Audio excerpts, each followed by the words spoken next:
This is WPSL Port St. Lucie.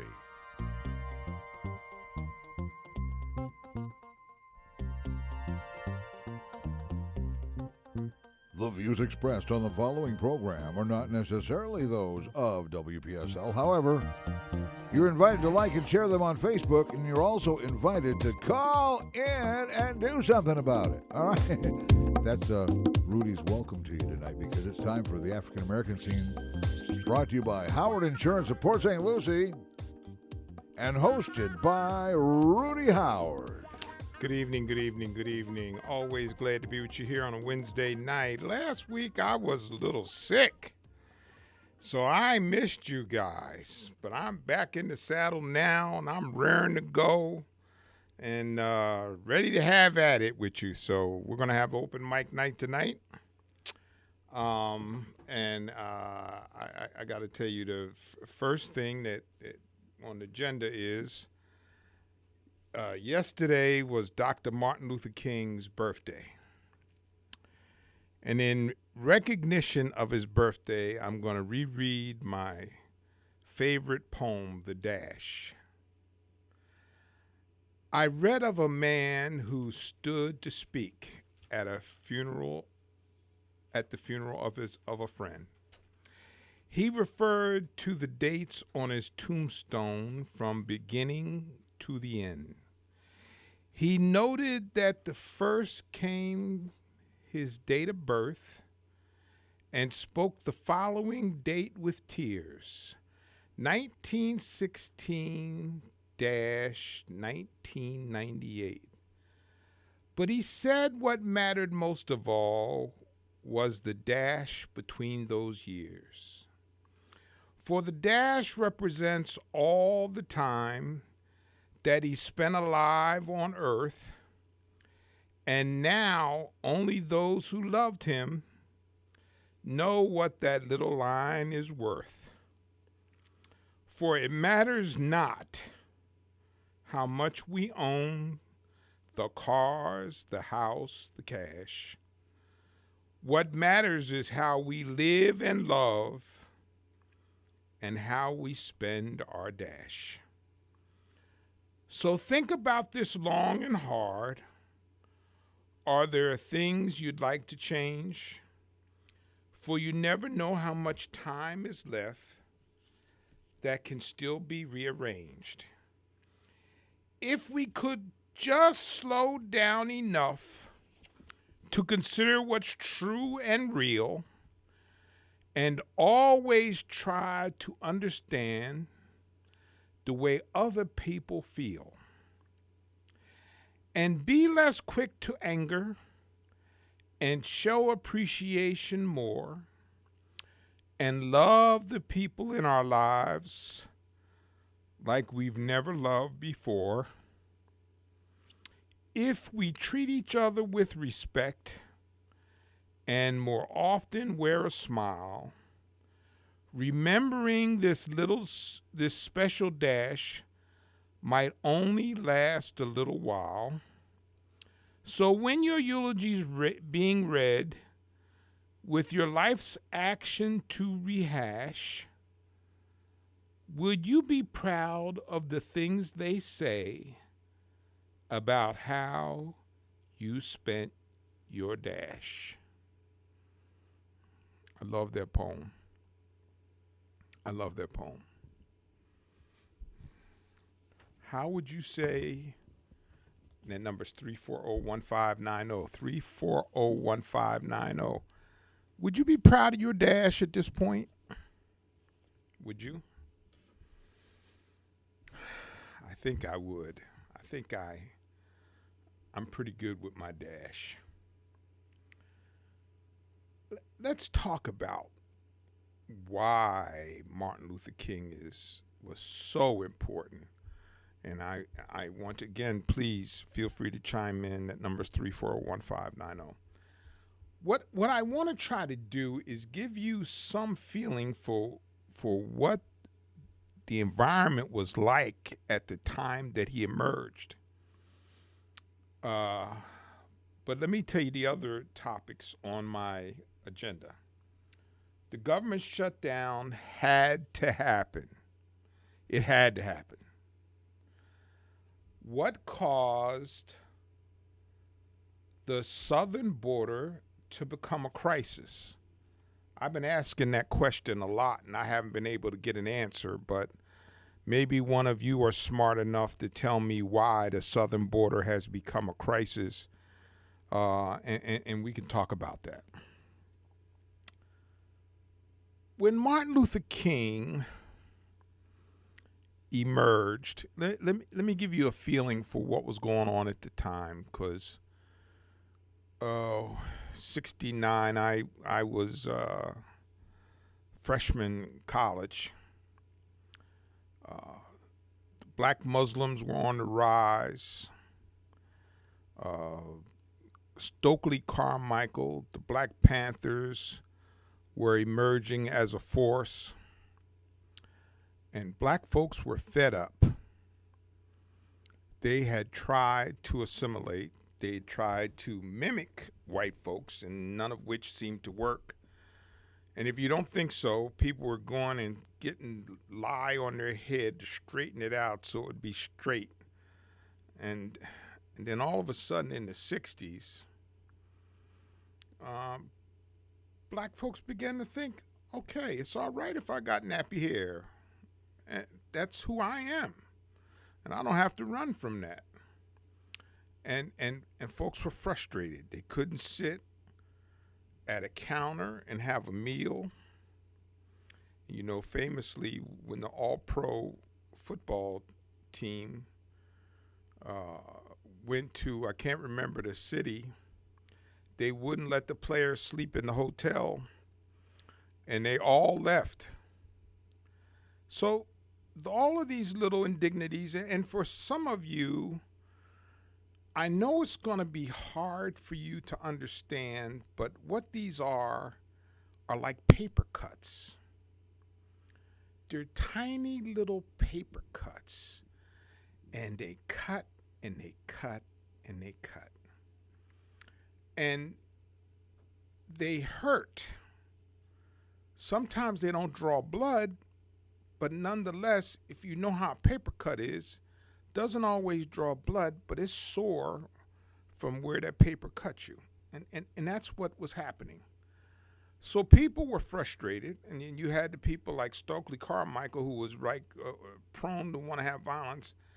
And here comes Dr. King. And Dr. King says, no, we're not going to be violent. We are going to follow Gandhi, and we are going to have nonviolent protests. And he convinced a large swath of black people that was the right way to go. Thank God for him, because people had it. They were ready. If you ever saw the pictures of the Black Panthers when they showed up in Sacramento, armed to the teeth, or they was armed in Oakland, people had enough. They were tired of being abused, and they were ready to do whatever they could do to stop it. And here comes Martin Luther King saying, nope. I know the right way to do this. And if you ever saw the training films where he took young black boys and girls, young white boys and girls in a room, sat them at a table, showed them what it was going to be like when they tried to order food at a restaurant. They yelled at them, called them names, pushed them, shoved them to prepare them for the task ahead.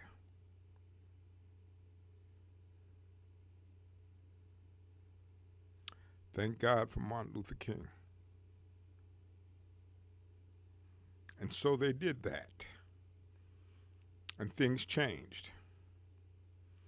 And when they sat at that lunch counter in Greensboro, North Carolina, and people threw food on them, dumped stuff on their head, and that was right near my wife's hometown, it shook up a nation. Because he had the discipline and the courage to protest in a nonviolent way. Thank God for Martin Luther King. So when Colin Kaepernick took a knee, a nonviolent gesture, you chastised him. Why? He was doing a nonviolent protest like Martin Luther King. And you know what? No matter how much you disliked it, it worked. There were acts that will not do the Super Bowl to support Colin Kaepernick. If nonviolent protest is objectionable to you, what's the answer? Please call up and tell me, if you don't like that, what is the answer? Is the answer to shut up, go stand in a corner, and accept whatever comes at you and say nothing? No, hell no. Not in 2020. 2019. No. We're not doing that no more. So what's the answer? I'm willing to listen to what you can say. You tell me what the answer is if you don't like that. I'm willing. Call up and tell me. I'm prepared to listen. What you think we should do if you don't like that? Because let me tell you something. As widely respected as Martin Luther King is today, there was hate at that man. People hated him. They hated him because he was changing a lifestyle and a way of life that people had grown up with, and he challenged it. He said, it's not okay. He said, it is not okay for you to continue your lifestyle in such a manner that it does not treat my people well. And his notoriety is much greater in his death than it was in his life. And we have Mark on line one. Yes, sir. Hi, Rudy. I just wanted to answer your question about his protest. I don't care how Colin Kaepernick protests, but the problem was he was doing it on his boss's time. It would be like you coming into work and protesting during your radio show. Protest has to carry a price. Colin Kaepernick should have done it somewhere else outside of the stadium. He's there to play football, not protest. That's why the NFL has shut down this entire thing and they don't even show it anymore, because that's not the place for it, and disrespecting the flag isn't a protest. It's just disrespecting the flag. That's my thoughts on it, but I'll listen to what you have to say off the radio. Okay. Well, you know, we go into this disrespecting the flag thing, and that always seems to be the key word. And no, he had no intention to disrespect the flag. I had a retired Army soldier here on this show. He did not see that as disrespecting the flag. But people have just decided they didn't like him protesting it in that particular environment. Now, first of all, let's talk about what protest is. Protest is supposed to make you feel uncomfortable. if it doesn't make you feel uncomfortable, why do it? So when you select a manner of protest that you want to identify a problem, that is to bring attention to the problem and for those who witness the protest to make them feel uncomfortable. And the reason why it makes you feel uncomfortable because we're trying to provoke you into movement, provoke you into action. So that is what protest is. Now, you may not like it. You may think it should be done somewhere else. But I don't know what else you want. When those kids went into that lunch counter in Greensboro, North Carolina, many people said, why did you have to do that?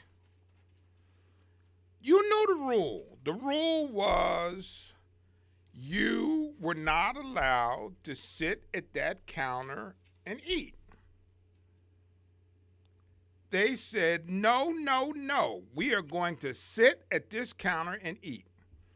And they took the abuse for sitting at that counter and to eat, but that was a protest. Simple, not complicated. It violated the principle. It violated the owners. Now, listen to this now, because this is important for what Mark just said. It violated the owner's rule about not allowing black people to sit at that counter. So was that wrong? Should they have done that somewhere else? Where else were they going to do it if they were not allowed to sit there and eat? Somebody tell me, where else are they going to do it? They had to get that owner's attention to make a change, and a change he made. That's the nature. That is what Martin Luther King wanted to do. Now, I wanted to say this, if you heard my poem. No question about Martin Luther King's dash. It was just too short. But there could be no question about how he lived his dash. And I want you to ask yourself that. In these times of very sharp, tribal behavior, how do you live your dash? Are you comfortable with who you are?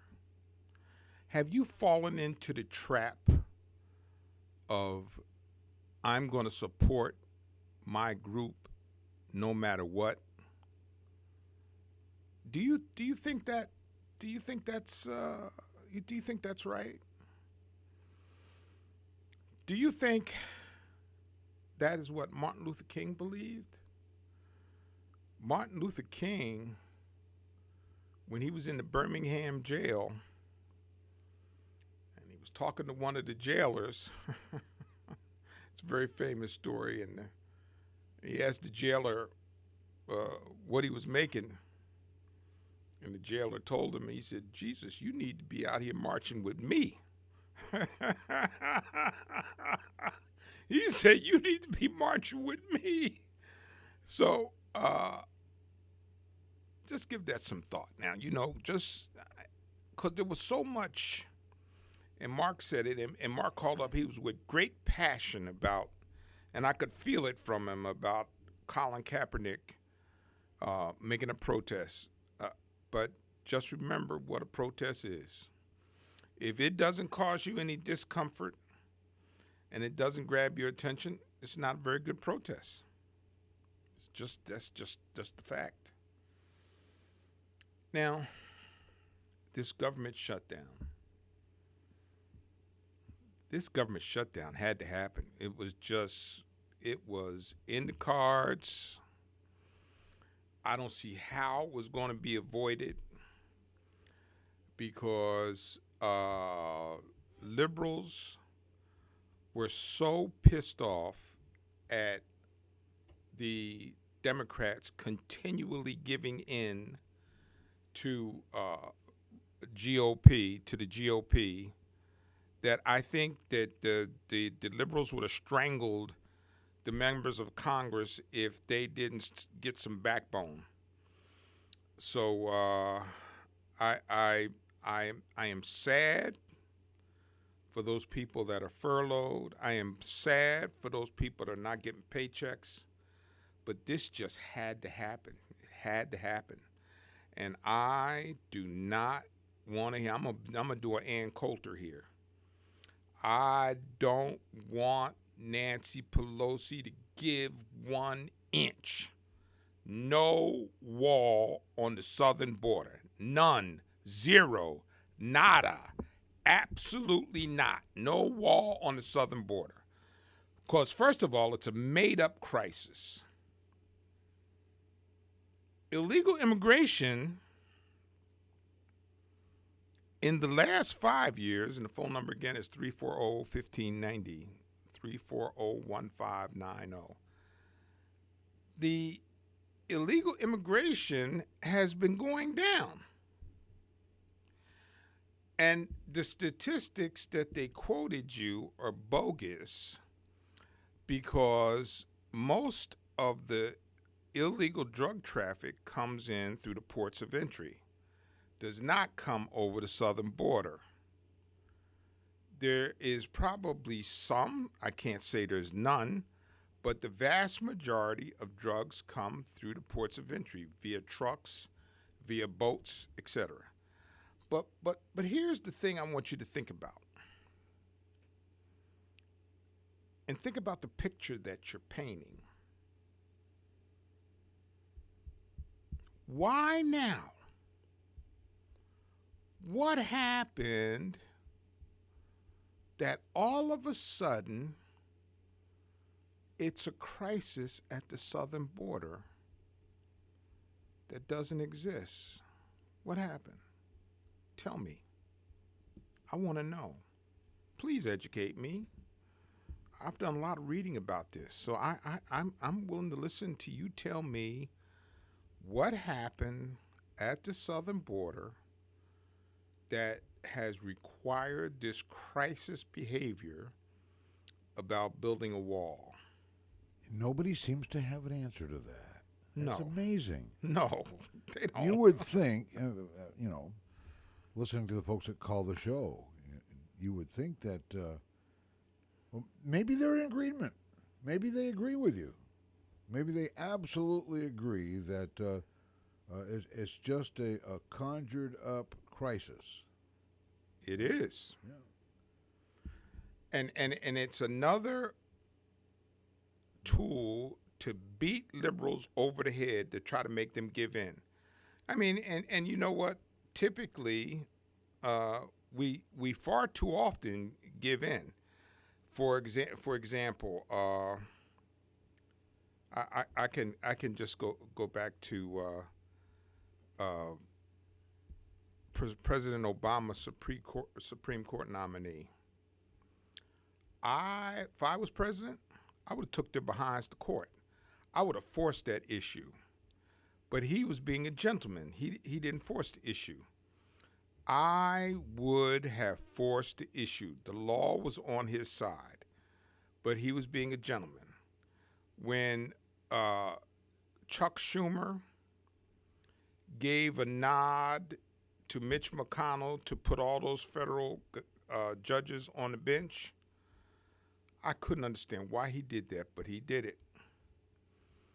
So this time around, no more.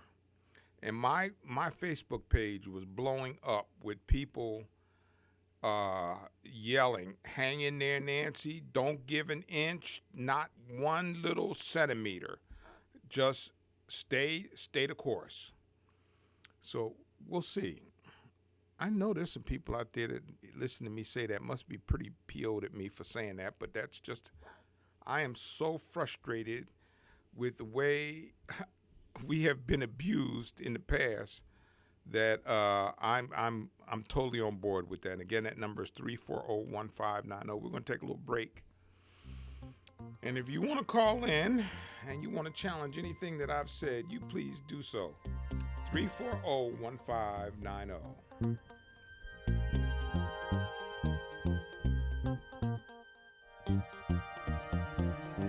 Serving the entire Treasure Coast, Howard Insurance and Associates in Port St. Lucie offers a wide variety of insurance products, along with the very best customer service. Whether you're shopping for the best homeowners coverage at the most affordable value, contact Rudy Howard's team at Howard Insurance and Associates. If you need coverage for your vehicle, call Howard Insurance and Associates, 343-9878. That's 343-9878. Maybe you're planning to add a boat, motorcycle, or RV. Hey, Call how's it Howard going? Insurance and Associates.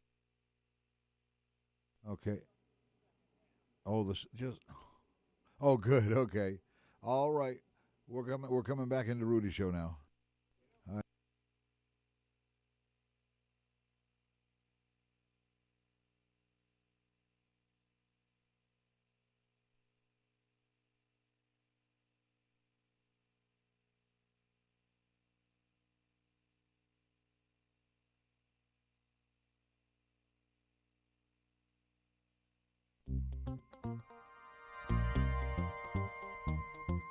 There's a team in town from ASA to play IRSC tonight. Pre-game shows at 7:15.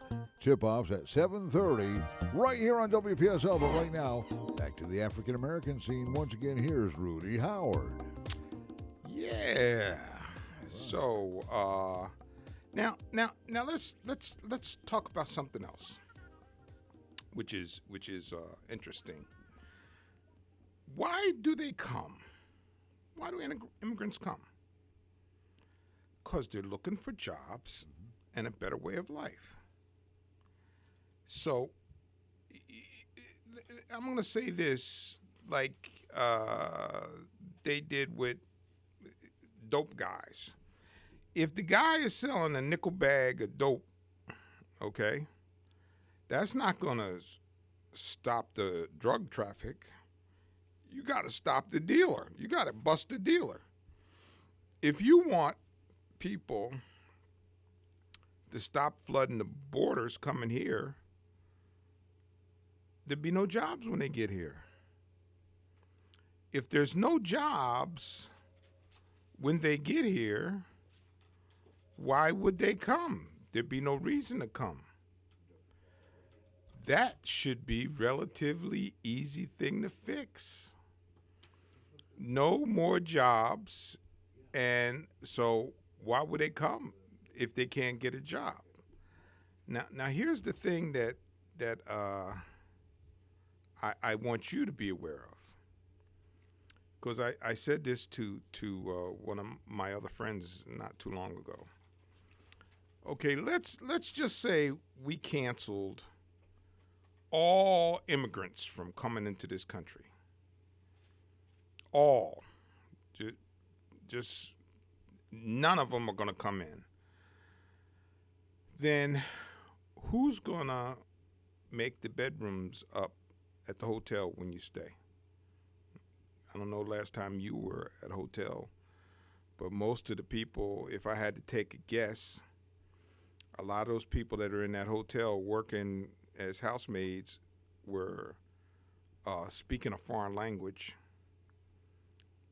So who's going to take those jobs? You got any friends that want to be a hotel housemaid?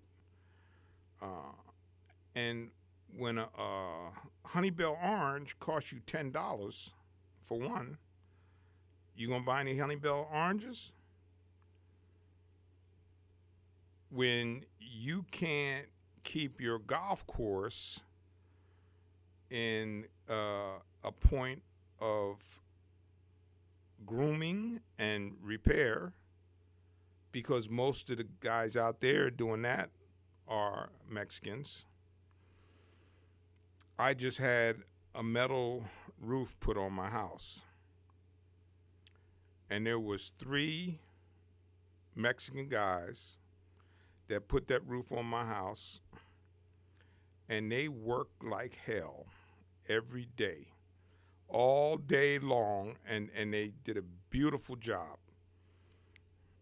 So let's get them all out, and then you figure out how you're going to replace the labor that they provide. But we can first start with the people that hire them. Let's not pick on the people that come here. It's the people that provide them with an opportunity to work. Stop that. That's an easy fix. Instead of all these little individual parts of people that you're going out trying to gather in, get those employers, slap a nasty fine on them when you find out that they've hired illegals, like Trump does for his Mar-a-Lago down in Palm Beach. All the illegals he has down there, keeping the grounds and maintaining the rooms. Yeah, let's do that. And you know, there was a lady on about 2 weeks ago that testified that they were all the illegals down there in Mar-a-Lago. So let's do that. Let's stop that. Then we can stop it cold. And then I want to see how you are going to manage yourself when you go away on a vacation and you can't have anybody to clean up your room. And I'm going to wonder how you're going to like it when you go to the golf course and the greens are all overgrown because they don't have enough people out there to keep the greens manicured and the fairways trimmed. Yeah. Let's just do that and see what happens. So any event. I'm still waiting, though. I still would like for someone to tell me why the southern border has become a crisis. I'm just waiting. Please help me out. Educate this guy here. You know, I'm always looking to get additional information so I can become more knowledgeable. So just tell me why. Why the southern border has become a crisis. Will I have anybody out there that's going to be honest and tell me why it's become a crisis? I got my own ideas why it's become a crisis, but do I have anybody out there who will be honest enough to tell me why it's become a crisis?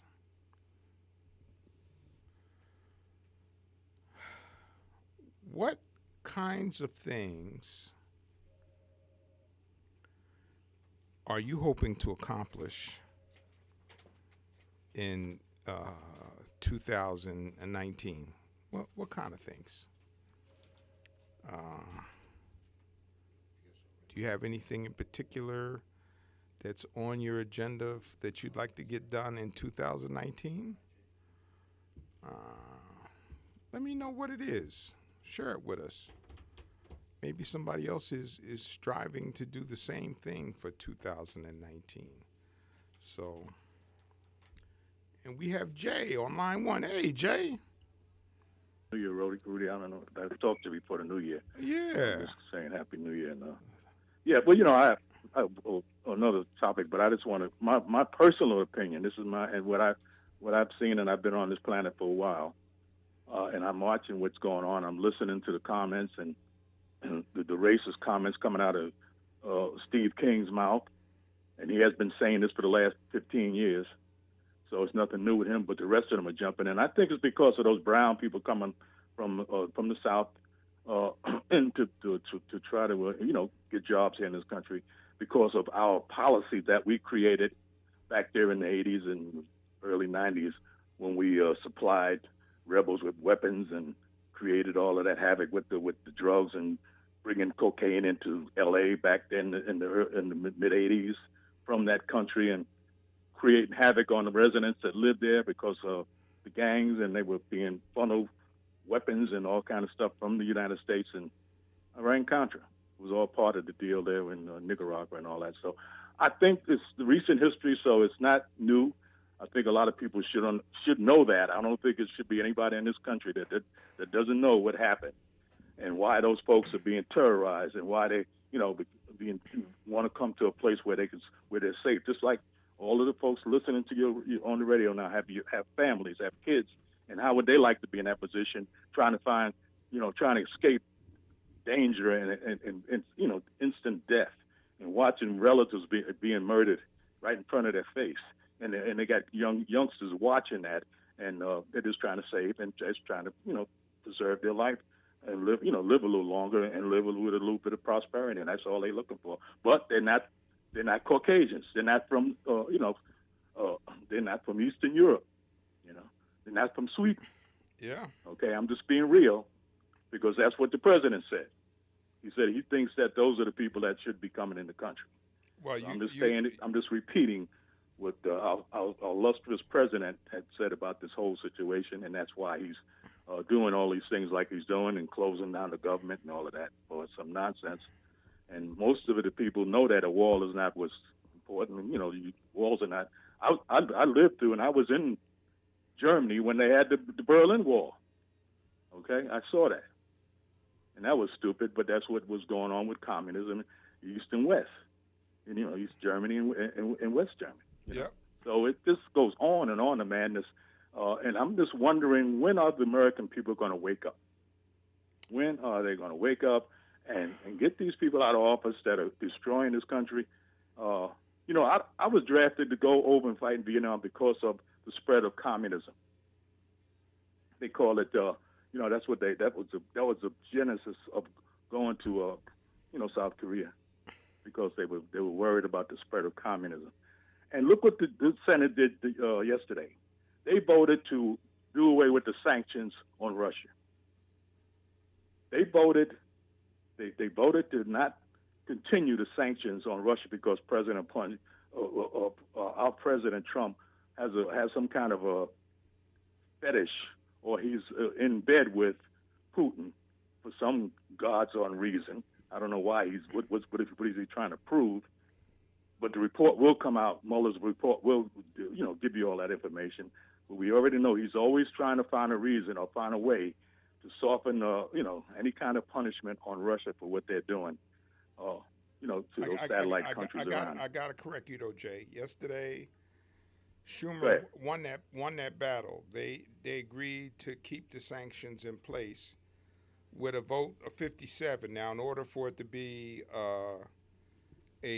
a vote that he couldn't defeat, he needs about another 5 or 6 more votes. Well, that happened today. They didn't get enough votes. They didn't get those 4 or 5 extra votes they needed. Oh, okay, all right. Yeah, that happened today. I found that out. Okay, all right. Yeah, that's why I made that statement, because I was kind of, I said, well, maybe these Republicans will, they'll see the light. If they were all wearing the flag pin, like they're so patriotic, but they probably had relatives that fought in Vietnam and died in Vietnam, and friends and people that have been in combat and been in military and had to deal with all of the stuff that goes on over there with Russia.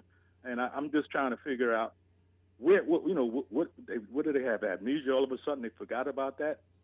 And so this is what happened today. They voted on party line. They didn't get enough. I think it was just they needed about 3 or 4 more votes to override that, but they didn't get it. Not enough Republicans voted to make sure that they can keep the sanctions in place, and that's what happened today. So you can just, I guess you can check later. I'm just telling you what I heard when I was watching earlier, the early news today when they came up. They found out about the vote. Okay, all right. A lot of people were very surprised. I wasn't surprised because, I am a little surprised because last night I got the feeling from listening to him that there was a really good chance that there was going to be additional Republicans that would vote to keep the sanctions in place. Yeah, they caved. They caved in. So to me, what that's telling me, and what I think it's telling a lot of most of America, that we don't care about you. We're not worried about what happened. What these people did, how they infiltrated in our election, and none of that.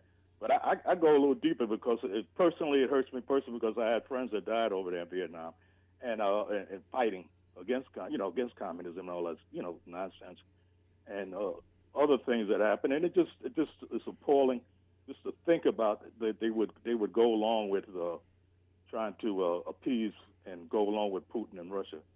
and not put him on, just punish him, make sure that he understands that he just can't do these things to the United States. We're supposed to be one of the most powerful countries on it. And then plus there's word that the president might jump out of NATO. I was part of the NATO forces. Wow, that's... He's talking about taking the United States out of NATO. Now there's a reason why they have, NATO over there, and it was working pretty good after World War II. They settled that, and they had the pact, and it's just sad watching this go down and wondering what's going on with these people in the House and the Senate that would go along with the nonsense, and knowing that you're only going to it depends on the next election. I'm just saying this is going to be the turning point in 2020. I think people are going to vote these people out of office that's not voting on the premise of for America, or are they doing it for their own personal interest, whatever they're trying to do, or whoever they're trying to appease, or trying to make Trump feel good. It's going to be one or the other. Either they're looking out for all of Americans, or just for their own self-interest. Well, I got to tell you this. I think this shutdown is going to open up some eyes, because some of the very people that are his biggest supporters are getting hurt now. Yeah. And there's no reason. They're starting to see the Democrats have offered and continue to offer almost every day a solution to get the government functioning. Right. And then we can discuss and negotiate the terms of security. Now, right. what my biggest frustration right now is every time they say Democrats want open borders, I want to scream at the TV. Do you know any Democrats that want open borders? No, I never heard any of them make a statement like that. I never heard any of them. I never heard that word come out of their mouth, and I think it's all part of the plan. Trying to twist it around, make it look like the Democrats are the bad guys, and they're the ones that don't want it. They want to let everybody in here, the criminals, the drug dealers, and all that. And most of the drugs are coming through the regular ports, like the different ports of entry in this country, and that's how. Those people that they're paying to intercept and try to do all that, they're not getting paid. Yeah. To intercept any drugs or weapons or terrorists that's coming into the United States. These people are not being paid to do their job. Yeah, I agree. And these are essential jobs, and they have no choice but to work. They can't take off. They can't be sick out and all that. They can't do none of that. They have to work, and the air traffic controllers. One air traffic controller said she wouldn't fly after. She said in about a week, she said, I wouldn't fly on anybody's plane. This was coming out of the mouth of one of the air traffic controllers. She said in about a week or two, before the end of this month, I wouldn't fly on any plane anywhere around here in the United States. Wow. Yeah. Yeah. So that that it's getting to the point where the safety is going to be a thing, and then you got the Coast Guard. I don't know, a lot of people don't know, but the Coast Guard don't get paid. I found that out today. Also. Yeah, I knew that. Yeah. And they're the ones that check these containers. When these containers come from China and all these different places with their merchandise and all, they're the ones that check. They check the boats and they check the containers, and for contraband, weapons, drugs, and all that kind of stuff. So all of this is happening right now because this guy's he's angry. It's like a little kid. He's taking his ball and I'm going home. Well, so this is the results, and this is what we got to deal with. But I figured I'd see a bigger outcome, but we'll see what happens. And I'm just very sad that I'm just surprised that the veterans, most of the guys that have been in military, are not raising a lot of hell right now with the situation with this guy cuddling up to Putin, the Russian premier. I mean, it's very, very, very sad not to see the veterans group raising any cane about that. Yeah, I think. Listen, the day of reckoning is coming. I am as convinced of that as I've ever been convinced about anything. Mm-hmm. That when Mueller is done, all hell's gonna break loose. I'm sure of that. There is stuff that's going to come out, that's going to have our mouths hitting the floor.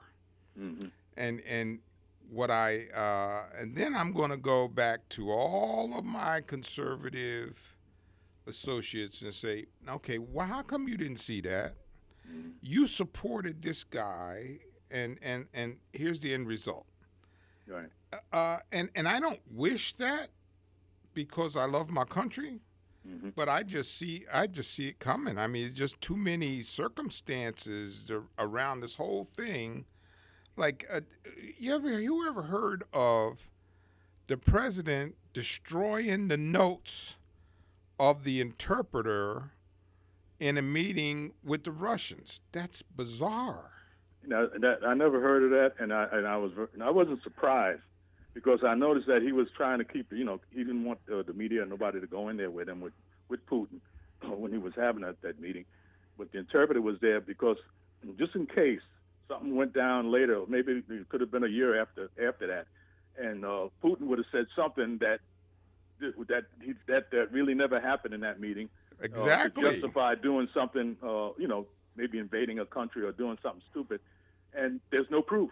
Exactly. There's nothing written down. There's no document. There's nothing to prove what was said. Exactly. It's one word against the other. So that, to me, that was a big mistake he made. But hey, this is Trump. He thinks he's he can do whatever he wants. So this is what's going to come back and bite him in his behind. Yep. I'd say. Yeah. Well, Jay, thanks, man. Hey, good to hear from you. Happy New Year, and let's have a great 2019. Let's hope so, man. You take care. All right, take care. Have now. a nice evening. All right, bye-bye. All right, Rudy, you've said a lot of things about tribalism. Yeah. And now we're seeing a clearer and clearer definition before our eyes now. Yeah. So what does it become when neither side will bend one bit for the other? Doesn't that lead to like some kind of a war or something between the two tribes? Yes. Here's the thing. If you are being pushed around by a bully, okay, there's only one way to deal with that. You got to turn around and punch the bully in the mouth. Yep. Even if he beats you up afterwards, you got to punch him in the mouth because that way he'll leave you alone. Because if you don't do that, he's going to continue to abuse you, and I think that's where we are now. And a bully is opportunistic, so he'll take advantage of it if you let him. Right. If you don't let him take advantage of you, he can't have that control over you. Exactly. Just like I was saying with Merrick Garland. That was pure bully. And he said, and that was like 11 months left in his presidency when he did that. And he said when he looked in the president's eyes and told him he wasn't going to allow him to have a hearing for his Supreme Court nomination, that should have been a fight. Yeah. And I'm an Obama fan, but I am pissed off at him. He didn't fight about that. He should have got and took his behind right to the courthouse. Oh, you're not going to let me have it? Okay, we'll see about that. We'll let the judge decide whether I can have it or not. Not capitulating to him. So, but we are, listen, I'm not going to back off of what I said before. After reading that book, we are very, very tribal. And I think what is troubling to me is this, and I don't see the same thing on the Democratic side, although they try to tell us that it is the same, but it's not. They will stick with a lie even when it's clearly not true, just to say that they have supported the tribe. That's not healthy for our country. It's quite digressing for mankind as a species, too. Yeah. And that's, listen, that's not healthy for our country. You know, if this American experiment called democracy requires checks and balances in order for it to work. And if you see something that in the process of our government that you don't think is working correctly, you have to try and do something to fix that. Now, if you and in your respective responsibilities as a legislative branch, you have to take that responsibility seriously. We haven't, because they took the responsibility of legislation to protect the president. Now, going back to one of the things Jay said earlier, I don't know if you heard it or not, but Ryan, in one of his last official acts, allowed for the immigration of immigrants from I think it's Ireland, from Europe. He pushed through a plan to allow additional migrants coming from the Eastern Europe. So I don't know. I hope someday we can get beyond this. That would be my prayer.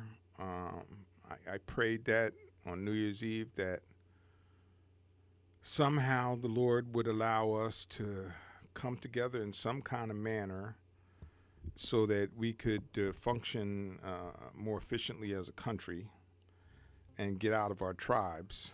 So, but right now, we're in our tribes. Wow. We're stuck. We're stuck. But anyway, I would like to thank you guys so much for tuning in to the African American scene. You were mighty quiet tonight, but that's okay. I hope that I provided you with some information and some thoughts. They'll be back next week. Yeah. And God bless. Be safe, and I will see you right here next Wednesday for the African American scene. The African American scene with Rudy Howard, presented by Howard Insurance in Port St. Lucie. Stay tuned for IRSC basketball. Pre-game show starts about 7:15, so we'll do our regularly scheduled programming right on up until the pregame starts at 7:15. This is WPSL Port St. Lucie.